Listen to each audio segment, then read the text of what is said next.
The historical documents of Texas are evidence of the state's short and sometimes brutal past.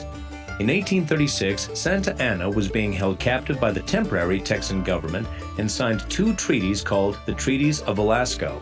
The first treaty was public, the second was secret and meant to be released only after the terms of the first treaty were fulfilled. The second treaty was not released until years later because the first was never fulfilled. The Mexican government refused to recognize the treaty because Santa Anna had signed it while he was a prisoner. Despite its refusal to see Texas as an independent nation, the Mexican government was too weak to attempt another invasion. The treaty established the Mexico-Texas border at the Rio Grande River, where it still stands today. The Texas Declaration of Independence was adopted in 1836, formally announcing that the Republic of Texas was declaring independence from Mexico. Texas and Mexico had been at war since 1835, but many struggled to understand what the end goal was.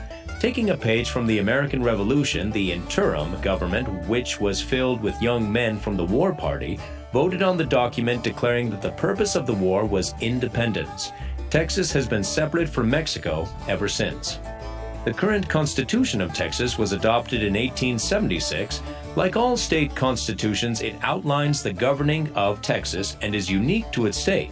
Texas had 5 previous constitutions, beginning with the Constitution of the Republic of Texas and 4 state constitutions.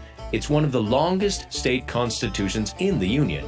Since its adoption, 483 amendments have been approved by voters.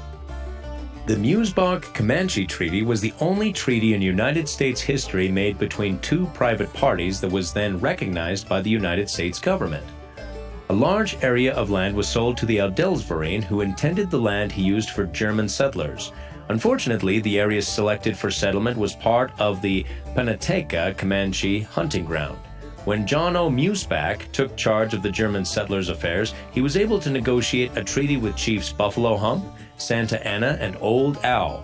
The treaty was adopted in 1847. In 1860 and 1861, many states signed ordinances of secession from the Union. In February 1861, the Texas Ordinance of Secession was signed, and Texas formally joined the Confederacy in the Civil War.